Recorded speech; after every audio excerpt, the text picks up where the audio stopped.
Bakıda sərxoş şəxs ona nisyə spirtli içki verməyən mağaza sahibini bıçaqlayıb. Oxu24.com Oxaza istinadən xəbər verir ki, hadisə Hövsan qəsəbəsi Zeytun Safxozu adlanan ərazidə baş verib.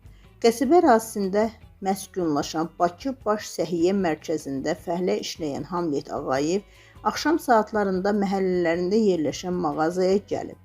Hamlet orada mağaza sahibi Şahin Hüseynov və digər tanışları ilə spirtli içki qəbul edəndən sonra evinə gedib. Təxminən yarım saatdan sonra Hamlet yenidən mağazaya qayıdaraq satıcıdan nisyə spirtli içki istəyib.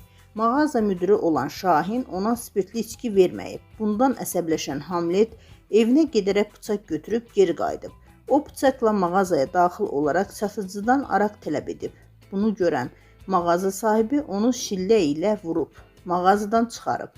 Nəticədə Hamlet mağaza sahibinə 5 bıçaq zərbəsi endirib.